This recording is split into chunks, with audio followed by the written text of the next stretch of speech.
Jerome Span. Of course, I'm here to tell you about our sponsor today. And our sponsor is, of course, and will forever be longstanding. Hey, mind you, he don't give me no money, but this is my man's. I got to hold him down. It is Swopes Athletic Recruiting and Scouting. Yes, sir, ladies and gentlemen, Swopes is out here trying to change lives. He's trying to help get these young athletes into college each and every week.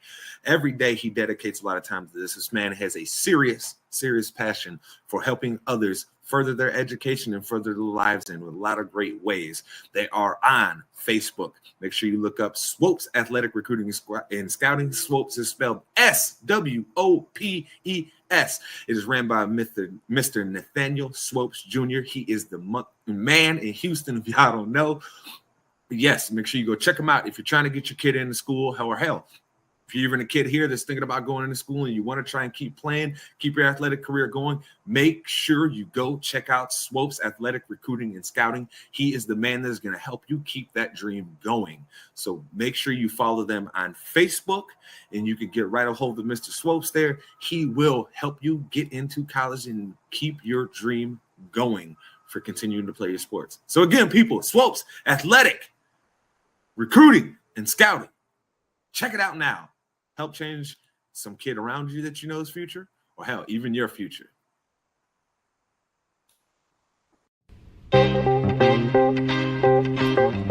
Yeah, Enigma in the house. My man J Span, Titan Studios. It's called From the Heart. Keeping it real is what all the song's about. Never selling your soul. Always staying true to yourself. Alright, yeah. Check it out. Money, cars. What would never lead you far unless you're gonna spit it from the heart. Yeah, money, cars. What would never lead you far unless you're gonna spit it from the start. Man, money, cars. What would never lead you far unless you're gonna spit it from the heart. Yeah, money. And welcome back to your favorite weekly sports show. That's right, ladies and gentlemen. It is ITC Sportsball, and I am your man, Jerome Span. Of course, prettiest face on ITC. Don't you forget it, baby. But of course, we've only got me and Mace today, so it's only part of the Sportsball crew, so we might as well hit it to my man's intro. We've got that hot take spitter, the man who rips like Dylon spits. He is the modern day Ali on the microphone. When he steps into your home, all your ladies is gone. He is that man, Mace. Mace is having a little technical thing going on right now, so we're giving him a minute here. But to the intros, might as well get the show rolling. Thank y'all, of course, for coming in and spending a nice Sunday morning with us. Get your day rolling in a nice, fun way. That's all. But yes, of course, last night was WWE's Royal Rumble, ladies and gentlemen. And of course, it's one of the biggest events of the year.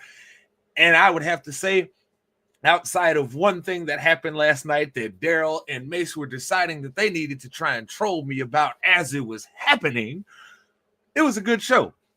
I mean, we got to see, of course, our guy, the Yeet Master himself, Jey Uso, win the Royal Rumble. We got to see Charlotte Flair come back and win the Rumble.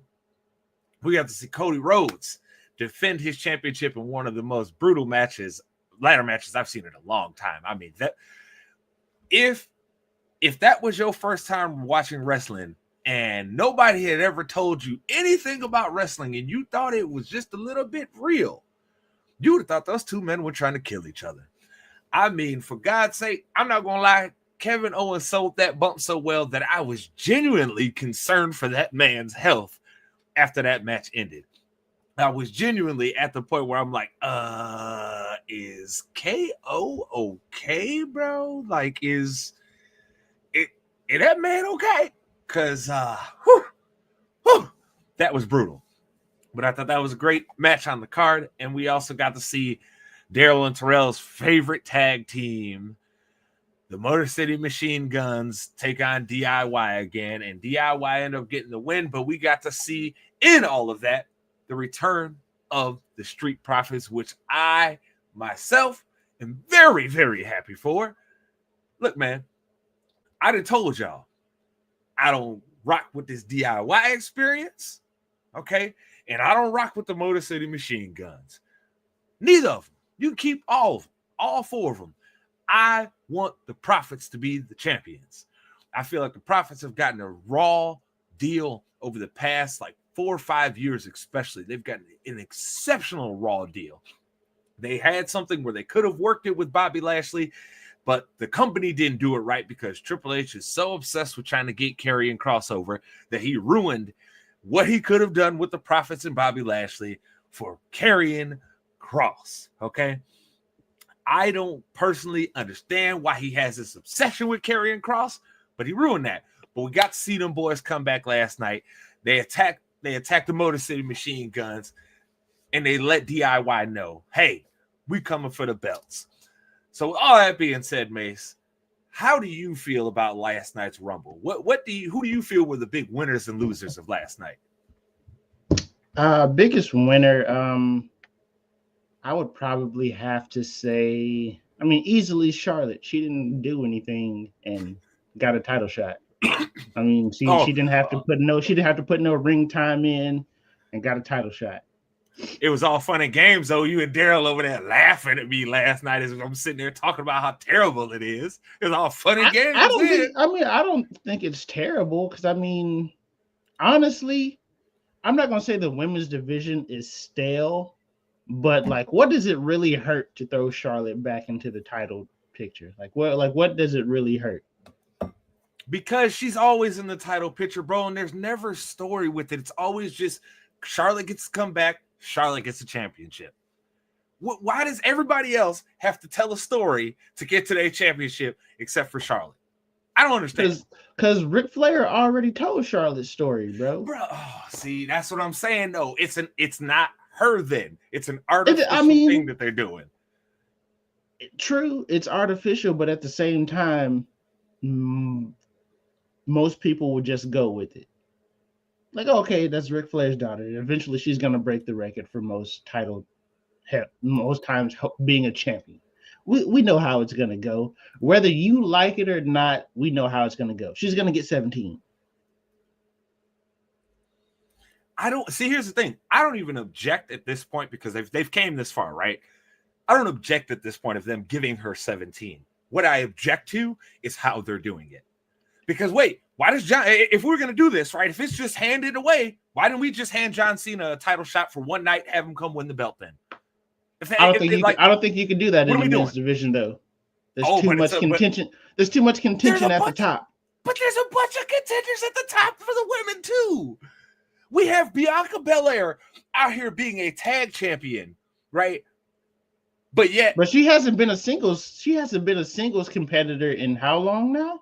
Since Jade came in, basically. But that's what I'm saying. But wait, but that's my point. They have people they could be running at the top. But what did they do? For goodness sake, they could have gave Nia Jax that last night, right? And it would have made more sense than what they did with Charlotte. The Charlotte stuff was ridiculous. Look, I probably wasn't going to go on Roxanne Perez. I ain't going to lie to you. I probably wasn't going to go. But Charlotte again, bro. Because, think about it in the women's division right now as at the top of the title contention, right? You have Liv Morgan and Rhea doing their thing. For whatever reason, I really don't feel like they use Nia Jax as they should. But outside of that, like I said, Bianca, she's doing her tag team thing now. So I really don't think you can say her, which it's easy to use her if they did decide to do that, but they're not. They're using her as a tag team right now. So, but I'm gonna ask you, how can you tell if anybody's got really what you need to be as the champion, right? If you consistently don't give them the opportunity and the opportunity keeps going to Charlotte. How does anybody grow? That's essentially what I'm saying. How does anybody grow to be the champions and the stars that you want if you're always just giving all the oxygen to Charlotte? I don't get how that works. Because people get a reaction from Charlotte, whether it's your reaction that they hate the fact that she's getting another title shot, or people actually like Charlotte. She's She's a heel by association. Just because her dad's Ric Flair, she's a natural heel. Right? The way that they've used her, she's a natural heel. So she's gonna get a reaction regardless. Whether you like her or you dislike her, seeing what Charlotte does next is appealing. But here's my question, though. Here's my biggest question. Why does it always have to be forced? That's all I'm asking. Why does it always have to be forced? I think that plays into her character, though. I think that plays into her character. Forcing her. I mean, I get what you're saying, but why? Why do we have to do this? Forcing her into the title picture plays into her character. Like, she came in on the high horse, and she's never had to get off of it. You get what I'm saying? Yeah. Like I feel you, but I don't like it.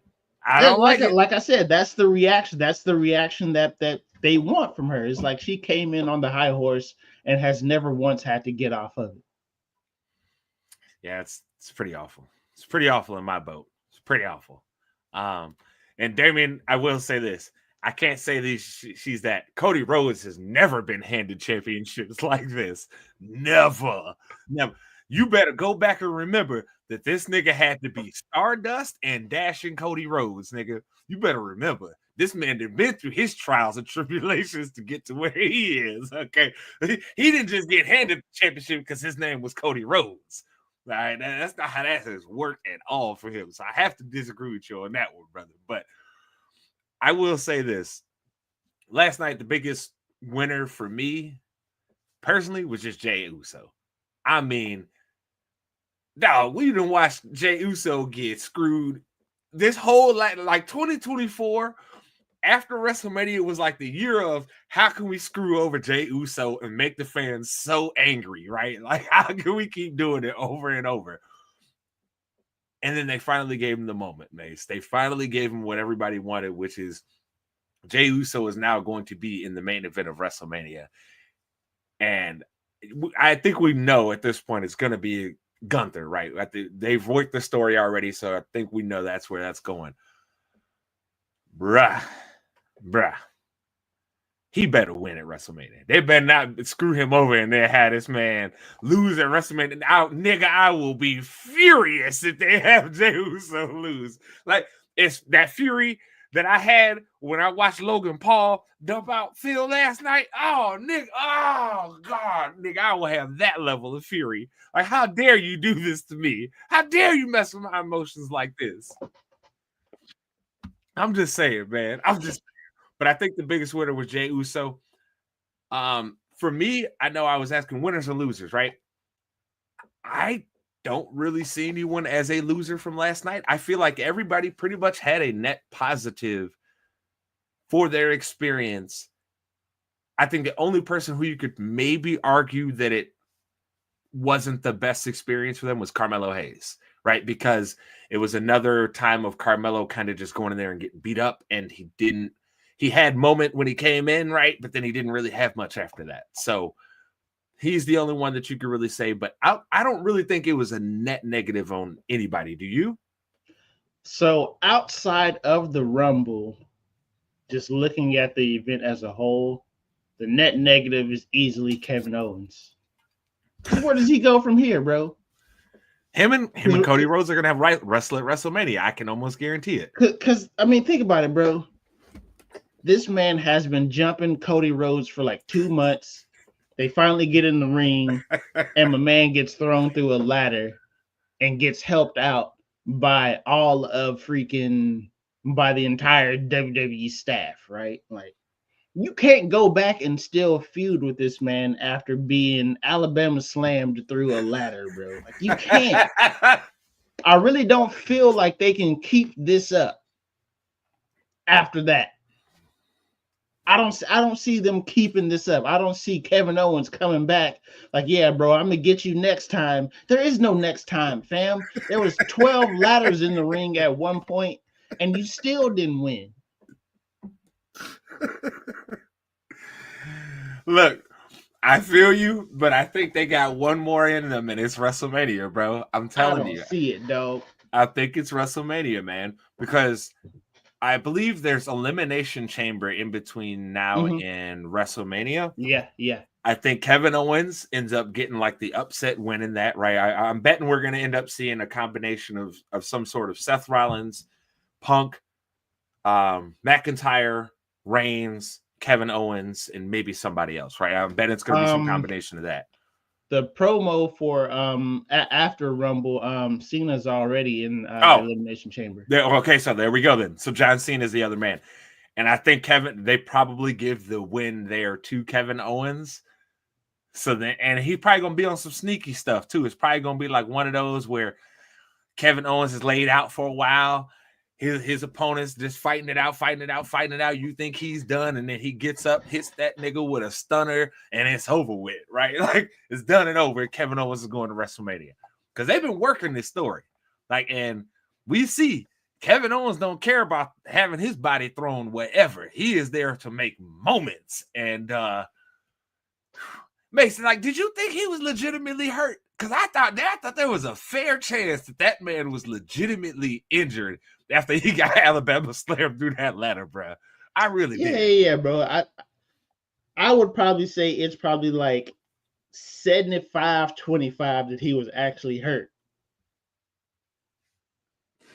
Yeah, it did look good. It looked very, very, very, very rough. All right, now I do have a question here for you, Mace, and I'm gonna pop this one to you. I had it ready, but I didn't want to put it to you because I want to put you on the spot. Would you have taken that spear from Brian Breaker like I Show Speed did? Would you have done it? Yeah, bro. I'm pretty sure that check was hot. Boy, what you mean? Yeah, bro. I'm taking that one. Hey, man, Speed looked like he almost died. Okay, I'm taking that one, bro. At least he had a few training sessions because he didn't let his head whiplash and hit the mat. So he's had a couple training sessions. Yeah, but his head still did whiplash in the air. That man was like, hey, bro. His brain was playing ping pong in there, baby. I'll take it. Give me that check. See me. You could be Speed. I'm gonna be Kai. I'm gonna sit on the side, and y'all just gonna sit over there. Hey! Give me the check. Give me my money. Give me my money. I couldn't believe that he really took that spear, though. That man was. Goodness gracious. Goodness. Yes. But I have to ask you this. Last thing on Rumble. Your boy Seth Rollins attacked Roman Reigns. Do you want to see them go at WrestleMania now? No. I mean, I'm fine with that being a background feud. Like, I don't need them to like reconcile their beef at all. Like, we know why they have the beef. They will always have the beef, and I'm cool with that. I don't need them to have some match and then shake hands and walk off into the sunset. Nah, bro, just stay beefing. I don't think it's ever gonna be they just shake hands there, bro. I don't see that happening.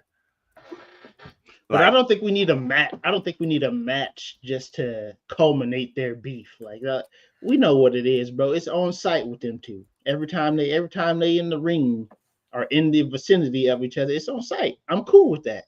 I don't need, like I said, I don't need a match between them to manifest their beef. We just know what it is, bro. Some people is just on site. I like it. I mean, you're not wrong. But I'm gonna tell you this much. If I was Anthony Davis, he might be on site with all them. He's in LA right now. Because last night we saw a massive trade drop in the NBA. We saw Luka Doncic get traded to the LA Lakers for essentially Anthony Davis in a first-round draft pick, right? We know it was a little bit more, but that's essentially what it was. Mace, you are our resident Laker fan here, right? You know, I rock with LeBron, but I'm a Bulls fan. I don't ever pretend that I am a Lakers fan. You're our resident Lakers fans here. You've been going through it with your teams over the past 5 months, right? It's been the Lakers season up and down. You had the Cowboys just go down. It's been a rough one. Does this give you some life, sir? Yeah, it does, because we know how I talk about Luka on the show. He don't play no defense. He looked like he could probably be in a little bit better shape. But at the end of the day, the man is 25, and there might be 4 basketball players better than him right now in the league. Maybe. You know what I'm saying? We don't really see guys get traded in their prime anymore. You know, LA's essentially they're prepared to make a run now, because I mean we always say this, bro. In the playoffs, superstars are the ones that win the games. So they're prepared for something. I don't know what it is. Maybe they'll figure something out. So I gotta ask though, the biggest question I have though is, this is obviously going to drastically affect the Lakers defense, right? Mm-hmm. Do you feel it's a good trade? Because you know what the trade-off is. Like, I heard everything that you just said, but do you feel like this is a good trade for the Lakers? I do.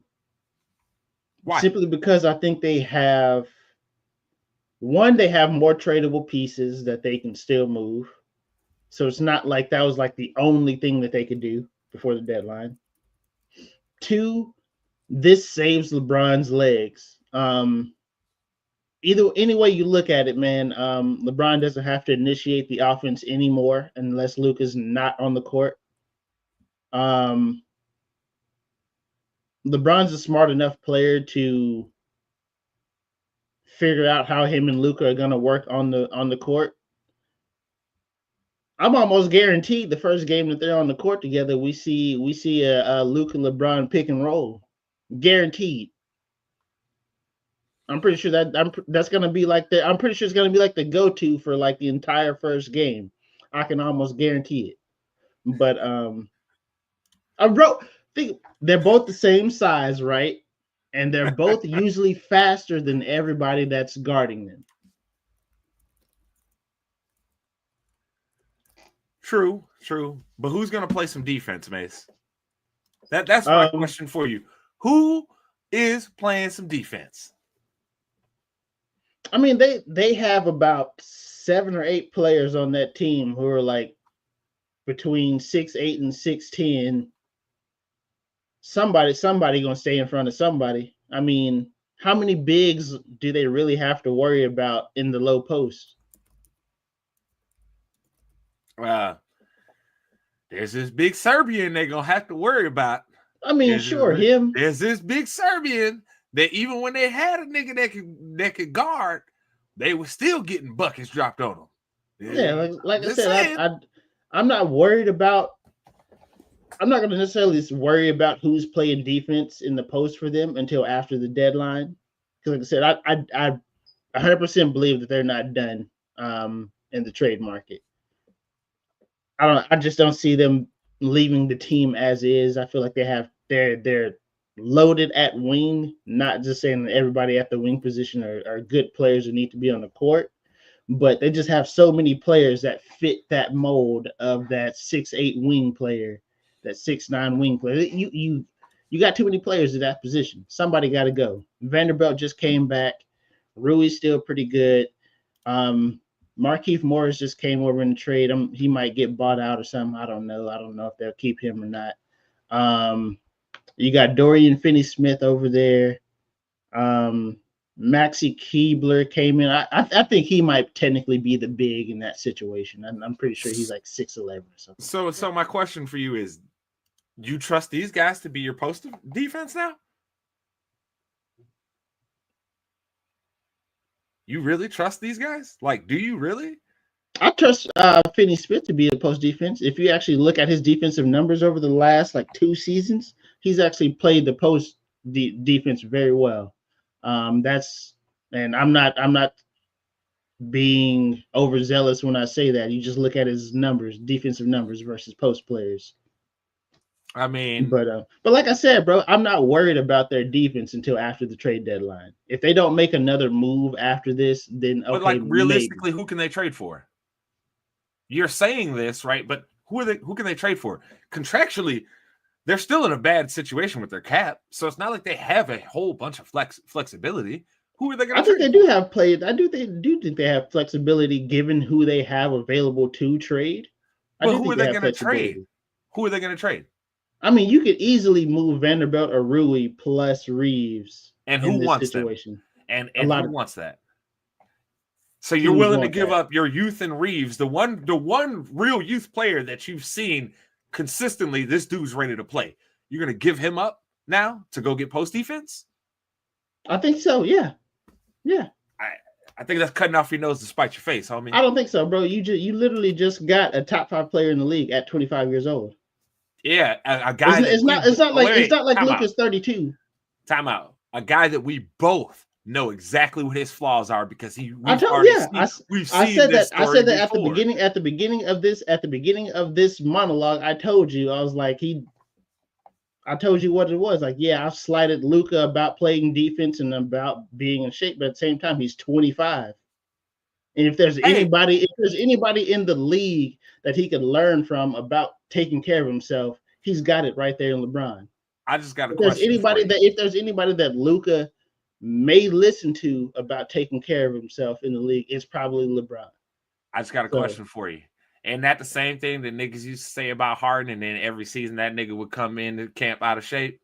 Ain't that the exact same conversation that we used to have with this nigga Harden? Harden never came to camp in Houston out of shape. Not in Houston. After he left Houston. That nigga used to play himself into shape, base. Luka, that nigga was not in basketball shape when he used to be in Houston. He would come into the season and play himself into shape. He was young enough to where he was always in shape. But no, come on, brother. Niggas was out here killing that man with fat jokes for the longest time. That man used to come in. James Harden used to have a dad bod as an NBA player in his prime. Don't you sit here and try and tell me that nigga used to come in always in shape. No, he did not. That nigga spent most of his summer in the strip clubs in Houston. How you gonna be in shape? You got to work out at some point, baby. And he even tell you, hey, nigga, sometimes for partying. Basketball, nigga, that's my job. Like, what? I don't know, brother. Like I said, I don't think it's a bad trade. Look, I'm not gonna call it bad. I don't feel like this is a trade for this year. I feel like this is a trade for the next 7-8 years of the Lakers than it is this year. Because for the roster as it is constituted currently, it makes 0% sense to actually do this deal. It makes you actively a worse team. Yes, you can see possibly a spike on offense, but now both of your best players are guys that typically need the ball to have their full effect. That is usually not a great recipe for I would say that I don't that aspect of it, I think they'll figure it out. Because I mean, it's the same thing we said about LeBron and D Wade. You know what I'm saying? That was different. Both of those guys always actively passed the ball and always actively consistently kept their teammates involved in the game. Luka is ISO God guy. I don't buy into that. It's just like when James Harden used to have those games where they're like, oh, well, he had a double-double. He had 10 assists. Well, nigga, he had his hands on the ball for like 40% of their possessions. So, of course, that nigga gonna have 10 assists. He got to pass at some point, right? Like, I just think it doesn't make sense for this year. Long term, smart of the Lakers to say, hey, we can trade an older Anthony Davis to get a 25-year-old superstar player. Hey, nigga, that makes perfect sense to me, right? I get that. Here's the one caveat that we're not actually we haven't talked about yet. Dallas just messed over Luka out of the Supermax. If that don't motivate you to be to do something you haven't done, if the money don't motivate you like that, because I mean he can't get the Supermax anymore. He can't get that Supermax deal because the team that drafted him, he's not on the team that drafted him anymore, so he can't get that Supermax. He's going to get a lot of money over the summer, but he's not Supermax eligible right now. If that don't motivate you to do something you haven't done or be a player you haven't been before, nothing will. Because the team, I mean, they basically discarded you because they didn't want to pay you. So, I mean, I don't disagree with what you're saying there. I don't know how much faith I have in that. I don't know about that zebra changing his stripes at this point, player. You know what I'm saying? Like, he kind of is who he is. Like, I feel like he's got room to. I mean, Luka still has room to grow as a player, for sure. Based off of his age, but and like I said, bro, I mean, like he's if been playing like this for a long time. If there's anybody that can, I guess, show Luka the way, he's got the player right there on his roster that can be like, do this to be successful for the next 10, 12 years. Do this to touch my records. You know what I'm saying? I don't think anybody's catching LeBron's records, if we're being honest. Nigga, if you fool yourself into thinking you're going to do that, you're crazy. Okay? But to be that good of a basketball player, you have to be crazy, though. Yeah, but LeBron James is it's different. Like I said, bro. That's a different expectation. You have to be delusionally crazy to be a very good basketball player. True. But now on the Mavericks side of things, right? We've talked about the Lakers here. And I'm sure we'll talk more about it because obviously, right, people are going to be very intrigued with how this ends up working out. So we'll come back to them. On the Mavericks side of things, Mace, to me, personally, I think this makes them a much better team. Now, in my mind, the way I view basketball, their pieces fit better together, right? With Kyrie and Luka, it was a lot of I didn't feel you were going to get maximum efficiency of either guy because they're both guys that need a lot of the ball to be that efficient, right? So I think this makes more sense because Kyrie, for any of the faults that you can take with Kyrie Irving, he always has been a willing passer. There's never been a question about that, I don't think, in any of our minds, right? How good you think he is, that may vary, but he's always been a willing passer. I think this works perfectly, him having someone like Anthony Davis, someone who he can play both the pick and roll and the pick and pop game with. We've always seen, like we saw when it was him, LeBron, and Kevin Love. He loved having Kevin Love there because he could run the pick and pop with them and the pick and roll, right? It was a very efficient thing that they could do. He loved having LeBron that he could do it with, right? Because he could present both options. That allows Kyrie to be at his best. Defensively, also, I think this improves them too. They already had some bodies that were always willing to contest at the rim, right? But now they have someone that's a true shot changer at the rim. A guy that dudes are like, I got to do something a little different. Otherwise, he's going to throw this one out. So I think this makes the Mavericks better as a overall team. But they are going to run into that same trick box that the Lakers ran into, which is all of this is now depending on Anthony Davis being healthy. I mean, this definitely makes, in my opinion, this move makes Dallas the favorite in the West. Sure, OKC is the best team in the West right now, but I think they're still another superstar away from actually being playoff contenders. Mm-hmm. So, in my opinion, this turns the Dallas Mavericks into the best team in the West come playoff time. Anthony Davis has been adamant probably for the past four or so years that he wants to play with another big on the floor. And Dallas have two other guys that they can throw at the five who are athletic, like to run. So, yeah, man, this fits perfect with them. AD can stretch the floor. So it's not like there's going to be any congestion for Kyrie in the paint. You know what I'm saying? Mm-hmm. The pick and roll is going to be really good with them, and Kyrie probably doesn't have any issue letting the offense run through Anthony Davis and running off of screens and stuff. We've seen Kyrie run off of screens. We've seen him be the primary ball handler.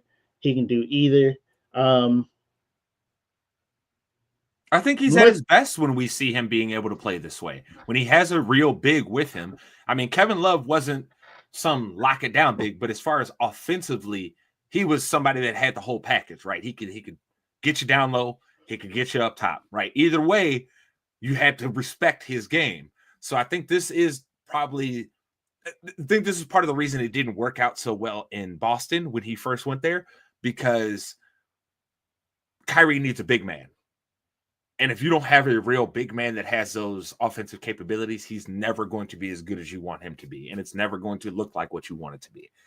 That's why when he went to Dallas, right, and they had big men that were at least competent at shooting and that were also threats at getting it at the rack, we started seeing that masterful Kyrie again, right? I said the person that's the happiest in Dallas right now is Klay Thompson, if we're being real about it. Ooh, you know, Klay is like, nigga, I'ma see the ball more. Let's go. Because you have to mid post to low post, you have to double team Anthony Davis. Like you have to. Mm-hmm. Now you're gonna start sliding the 5 over towards him, and now you're gonna have to slide a guard down to either Gafford or Lively. So now that skip pass to the opposite corner, Klay just gonna be sitting there twiddling his thumbs till the ball come, shoot the J. And I think one of the players who's going to have a very good time with the results of this, Spencer Dinwiddie. It's going to allow him to do what he actually does best, which is just be a point guard that can really distribute the heck out of the ball. And like you said with Kyrie, right, we already know Kyrie can go running off the screens. Now you got a real low post presence, and you got two guys who we know are efficient with coming off the screens and knocking down big shots, and Kyrie and Klay Thompson. I really, really feel like Dallas is cooking with gas right now, Mace. I know some people on its face are going to be so just, oh my God, you traded a 25-year-old superstar, right? Like, oh my God. But that's without the acknowledgement of, hey, Luka has flaws in his game. He is not, to me, he's top 10. I know you called him top 5. To me, he's top 10. I cannot call a guy who plays no defense top 5. I can't do it. I cannot dispute how great he is offensively, right? So I have to give him his respect and say you probably top 10, top 15, right? But nigga, top 5, nigga, you got to play some defense for me to call you top 5. I mean, for me personally, Mace, I'm already at the point where I would put Victor over him. Oh no, I can't do that yet. I mean, that's how probably, you feel. That's probably 2 seasons away. I'm telling you, it is not. It is right now. That is because Luka don't play 0D. That nigga is ole. That is what he does, bro. We've been on this show killing this man for years about playing no D. I ain't gonna all of a sudden think that just because he going to play with LeBron now that all of a sudden Luka gonna give a damn about playing defense. He never gave a damn before. Why he gonna care now? Now he in LA where he gonna get even more shine. That don't make me look. I'm sorry. That doesn't make me more confident that Luka Doncic is gonna want to work harder. It doesn't. I ain't saying the nigga don't put in no work or nothing like that. I ain't disrespectful like that, but I'm just saying. I see other niggas come into camp in shape all the time, coming in better and better shape every year. And then I watch this nigga come up and looking like nobody every year. Come on, baby. Do Europeans really look like for the majority? Like you got Giannis, right, who's just a freak of nature, and you got Wembanyama, who's probably gonna get stronger over the next couple seasons. But the majority of the Europeans don't their in shape isn't our in shape. Nigga, Rudy Gobert spent his whole offseason eating baguettes and croissants, nigga, and that man always come in looking in shape. What we talking about, Mace? You trying to give this man excuses because this nigga like pasta. I'm not giving him excuses, bro. I just, with the way the NBA is going, while playing defense is a key part of the game, I don't think that it's the detriment that it was 5-10 years ago. So I don't think this nigga off the hook now. No, I'm not letting him off the hook. I'm not letting him off the hook. You are letting him off the hook because you've been killing him for playing no defense for years. And now all of a sudden you're like, well, I don't know if it's that important now that he's on your team. Come on, man. I'm still saying he doesn't play defense. I've said that the entire time, but I don't think not playing defense is the detriment that it was 10 years ago or so. Teams are scoring 130, 140 points a game, bro. Nobody's playing defense outside of OKC in the league right now. I mean, I can name you 5-6 teams that play defense. The Spurs play defense. And somebody will probably still drop 130 on them. That's based off of the rules and how the game is, but that doesn't mean that doesn't mean teams aren't playing defense, Mace. That doesn't mean if somebody drops 130 points on you, you have a good defense. You're a good team defense. If the league is averaging giving up 145 and you give up 130, I would say you probably have the good defense in the league. See what I'm saying? It's based in the league at that point. Bro, that you can't say that nobody has good defense. You have to acknowledge what the rules have done to defense. Exactly. You can't sit here. So you still need to be able to play some. I'm not saying that you're going to be able to Detroit Pistons, niggas. That's not what I'm saying. But I'm saying not playing defense is not the detriment it was based on the rules that are in the NBA right now. So you don't need to get stops ever. No, you do need to get stops. So it is still the same detriment. But if a team can't stop you, Mace, in the history of the league, there has always been teams that can run it up, bro. Always. There's always been teams that can run it up. But how many of them teams won championships? How many teams win championships based on them getting stops outside after Detroit? Nigga, we could talk about a whole bunch of you want to talk about how great that Lakers defense was with Shaq and Kobe? How they would legit put the clamps on niggas in the fourth quarter? After Detroit. Nigga, we could talk about how great the Lakers defense was when they had Kobe, Lamar, and Bynum and Paul Gasol out there. Niggas couldn't score. They would shut nigga Kobe could go out there and shoot 6 of 24, and they would still win by 20 because nigga they would shut you down, and then they had all that talent on offense too. Stop that shit. You're gonna stop trying to act like defense don't matter just because Luka on your team now. Don't matter. The rules say defense doesn't matter. The rules in the NBA says defense doesn't matter. No, the rules in the league say offense gets the advantage. If you can get to 130 points, you're probably going to win the game. It say offense get the advantage, but you and if you can get to 130 points, you're going to win the game more than likely. How often does a team score 130 and still lose? I mean, nigga, hasn't there been a bunch of games this year where niggas is scoring like 130 something to 130 something or 130 something to 140? You might get like the 115s, 125 stuff like that. But like I said, but how are the Lakers going to score 130 if they can't get no stops? In order to score, you still got to get stops. Some of them buckets got to come in transition, nigga. They ain't going to just be sitting here beating niggas down in the half court all day. So they don't need easy buckets now? They just that good? They don't need easy buckets, Mace?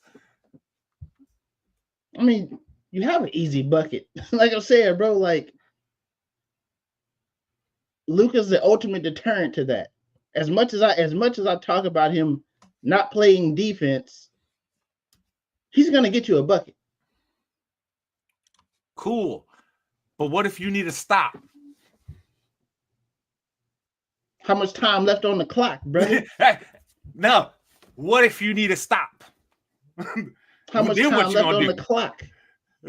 Nigga, if you need a stop, it's probably ain't much. So again, what if you need a stop? Hey, you can't even count on this man not being a turnstile. All I'm saying is don't be a turnstile. And you like, nah, it's okay. But like I said, bro, I don't. This is The way why the y'all rules, Laker the way fans, the rules are set this up, is bro. why y'all drive me crazy. This ain't got nothing to do with being a Laker fan, bro.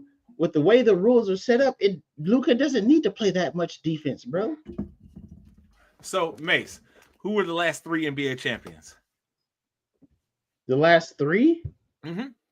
What was Boston, freaking Denver, Milwaukee. Mm-hmm. You're gonna tell me those 3 teams didn't play no defense, huh? Oh, Milwaukee played defense. Denver did too. Do you remember how much they was clamping niggas up? Aaron Gordon out here switching on basically everybody. Aaron Gordon was guarding niggas from point guard to center.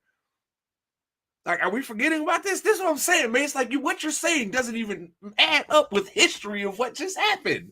You lying to yourself.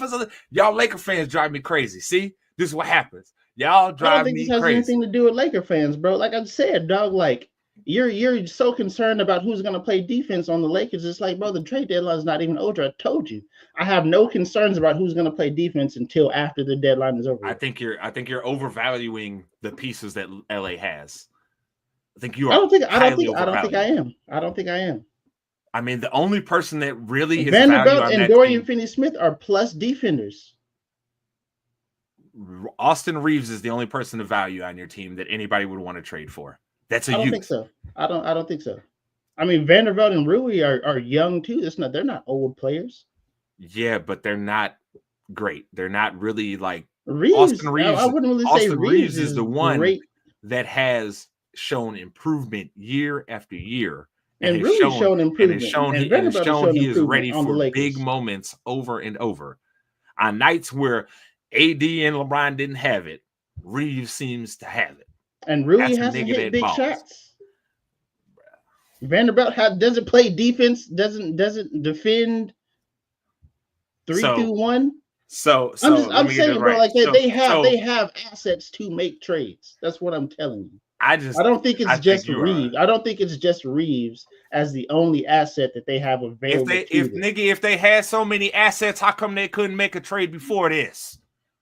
Because they're trading lying, fam. No, I'm not. Mace, how come they couldn't make a trade before? How come they couldn't figure something better out? They haven't wanted to trade Reeves, but having Luka on your team makes Reeves expendable. If you trade Reeves, taking away an efficient player and he plays defense. If Reeves is efficient and plays defense, and you're trading him away for a nigga that takes so much of the ball, and you think that's going to improve? If you trade Reeves without having another ball handler on the court, that's a terrible move. Because now there's not a single player on that team that can initiate the offense from the guard position without Reeves. Correct? Yeah, you're gonna run. Now you have another guy who's gonna play 35, 40 plus minutes a game. That's gonna be a ball handler. I'm not saying I want the Lakers to trade Reeves. I'm not saying guy plays zero defense. And he's gonna get you 30 and 10. Cool, bro, but he's gonna give up 40. So what are we talking about? He's not gonna be guarding anybody that's gonna give up 40. That's gonna get 40 on him. Bro, they ain't gonna be able to hide him on the Lakers like they was doing on the Mavericks. They ain't gonna be able to do that. But like I'm saying, bro, you act like they have no ability to make this team better after this trade. They have no ability to cover up their holes after this trade, which I'm telling you, I feel like they do. I think you are highly Reeves becomes an expendable player now. I think you are highly overvaluing these other players outside of Reeves. I don't think so. Time will tell on that, right? Time will tell. But Mace, the Bears and the Cowboys both finally have all their coaches in line, right? I think the Cowboys today basically finished rounded out their staff, right? Yeah, we're just looking for a running backs coach and receivers coach, I believe. That's right. Yep, that's what I thought. I thought it was maybe like 1 or 2 positions you guys were looking for. Bears have done the same thing. Mace, I will let you go ahead because I know this has been a very trying football season for you with the Cowboys, right? This has been not a lot of fun. How do you feel about this whole Schottenheimer hire and the staff that he has put in place to potentially try and turn this team around from the season that happened this year. I know I'm not saying the team was in a terrible, terrible spot, right? Obviously, we know injuries had a lot to do with why the team had the results they did this year. But how are you feeling about this hire and the staff that he's brought in? So after pretty much seeing the majority of the staff being put together, I don't think it's necessarily the Schottenheimer hire itself, right? Sure, there were probably candidates that I wanted over Schottenheimer. Like, I didn't think he was going to be a fucking candidate in the first place. Nigga, nobody thought he was going to be a candidate. Let's be. I think it's the process in which Dallas took to get to Schottenheimer, which is more upsetting than the actual Schottenheimer hire, right? You missed the window for the virtual interviews for Ben Johnson, Aaron Glenn, a couple of the coordinators that were in the playoffs at the time. You missed the window to get them in for the virtual interview. Vrabel was gone well before then. First off, you messed around with Mike McCarthy so long that you couldn't even get Vrabel in the building. You couldn't even get Vrabel in the building because you messed around with Mike McCarthy for so long. You missed the interview window for the two hottest coordinators in the league. And then you start doing the old, let me go get some of the people I'm familiar with an opportunity for this. The fact that they even brought Kellen Moore in after firing him as their offensive coordinator to then bring him back for a head coaching interview, which I might add, Kellen Moore didn't even sit through that entire interview. He cut that thing short. So the whole process of getting to Schottenheimer is what's more upsetting than the trade, or not than the hire of Schottenheimer, because it was very obvious that Schottenheimer and McCarthy did not see eye to eye as far as how the offense was run. Schottenheimer, I think he understands that the trend in the league is to make sure you give the defense multiple looks before you hike the ball. And McCarthy, it was a very stagnant offense with McCarthy. His hires give me hope that the team is going to at least present new challenges to defenses. Arizona's offensive line coach is now our OC. Arizona had the number 3 rushing offense in the league last year behind Baltimore and Philly. And they also were top 5 in pressures given up in the quarterback. So a team with a relatively unknown offensive line, he turned into pretty much the best position group on that team for them. So there's hope there. Eberflus as a DC, I think that's probably his wheelhouse. He'll probably be there. Let me speak on Eberflus for you.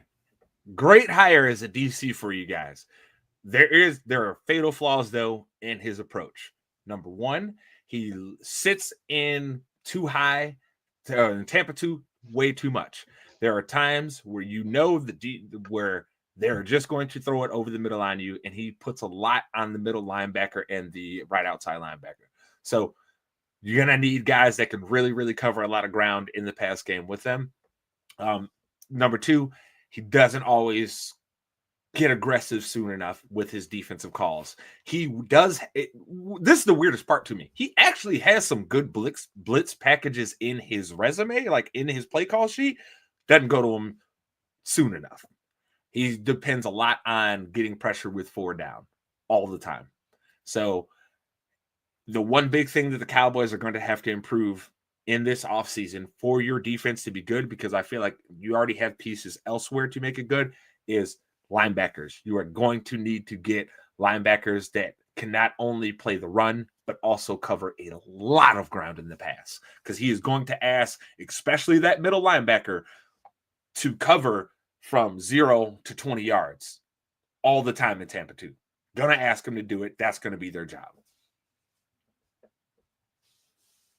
And like I said, I think the staff gives me more. His staff gives me more hope than he does. I guess is the point I'm trying to get at. I mean, even going down to looking at the rest of the position coaches, like the D line coach, we get him from the Jets. He's produced in the last 2 years 2 separate 10-sack guys on the edge. I mean, Josh Sweat and is it Jermaine Johnson or was it Will McDonald that had 10 for him this year? I think it was Will. Oh yeah. So yeah, let's say in back-to-back seasons, and we know the Jets were not a heavy blitz team at all either. So he's used to scheming up 4 guys, getting around on the defensive line. I mean, it gives me hope, but at the same time, if these boys flub this draft, and we were back in the same position. I'll be honest with you, Mace. That sounds like you are kind of reserved to next year, the train going off the tracks again. I mean, yeah, more than likely, because I mean, first off, I've heard you be more optimistic, right? That's why I say this, because like I've heard you go into off season and have real optimism, like, yo, we're gonna be straight. We just gotta fix this. And now it's kind of like you like, whatever, nigga. We have the capacity to fix what we need to fix. It's just Jerry doesn't know how contracts in the NFL work anymore. There's no way you can go into a season with your quarterback having a cap hit of $90 million and think you're going to be successful. Oh, man. I mean, at this point, bro, how can any Cowboys fan really be optimistic that he's cognitively all there when it comes to the inner workings of these things? Because I mean, general managers around the league are running circles around him in managing their cap. Yeah. I've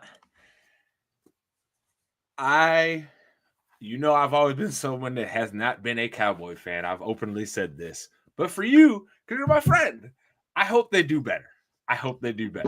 Because, boy, you was miserable this football season, nigga. I mean, because honestly, bro, the team is, like, if I'm being completely honest, the team is a competent runner. I don't think we need I don't think we can need an Ashton Genty or going to get a Derrick Henry, right? Like if we can get somebody that can hit us, that can give us that 11 to 1,200 yards, right? A competent runner, one person, and a secondary receiving option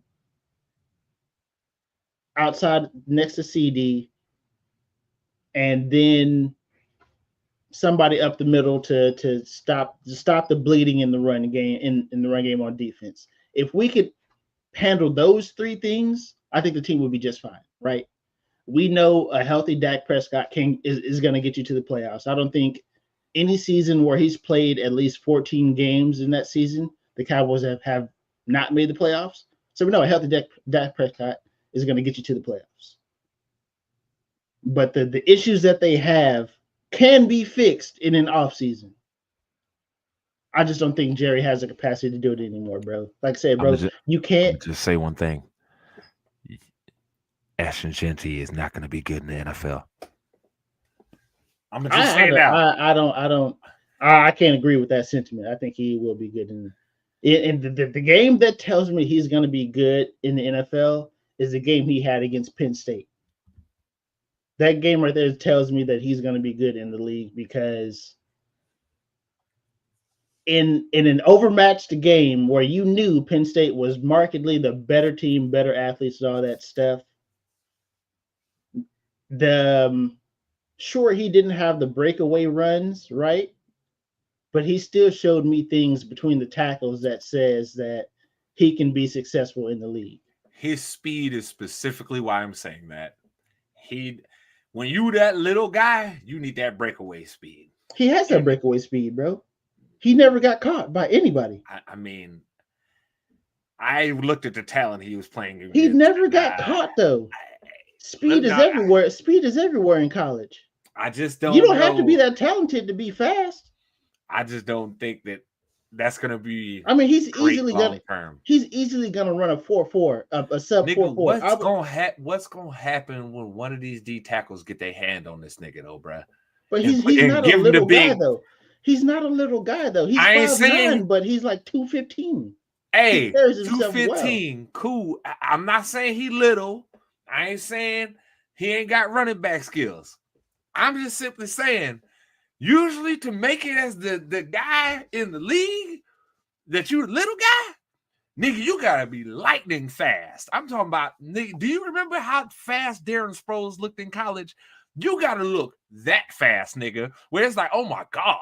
I'm probably gonna sit here and tell you that Genty is faster than Sproles. Ooh, we're gonna have to see what he run at the combine. We got to see that, brother. I'm willing to bet you burner, nigga. I'm willing to bet you that Genty is gonna run around that 4.42 or faster. Look, if he that fast, I'll change my statement then, right? But when my eyes watch him, I don't see that out of him, Mace. I see him more like 4.57. I doubt there's no way he's going to be that slow. There's no possible way he's going to be 4.5. I don't think he won't even sniff 4.5. You may be right. I may be wrong. I'm just telling you what my eyes have been telling me. I'm not gonna. That ain't gonna work, bro. If he runs faster than 4.4, I'm not gonna be surprised. But I'm for the safe side, 4.42 is where I'm going. Okay. All right. We'll see. We will see what happens. Now on these Bears, right? Hey, Mace, what did I tell you, baby? Look, I am ecstatic about our coaching hire for the first time in the last 3 coaching hires, if we're being honest. Because, look, I didn't like John Fox. I didn't really like Nagy. And I sure as hell didn't like Eberflus. Eberflus I was objecting to up front because I'm like, nigga, why are we not getting an offensive guy when clearly we're going to have to get a quarterback and we need a nigga that's going to be working with the quarterback? Why are we getting a nigga that's running Lovie Smith's defense again? I've already seen the best of what this defense can do. It got us to the Super Bowl and Rex Grossman threw it away. I don't want to relive that. I need a nigga who's going to get our quarterback right. And now, from all the evidence that we've been presented so far, Ben Johnson is that guy. I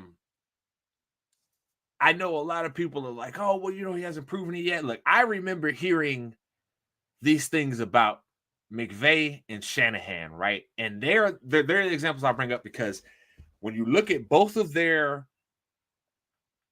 times as play callers, just as their play callers, they always had that magic, right? They was always out here. They seemed like they was always 2 steps ahead of the defense.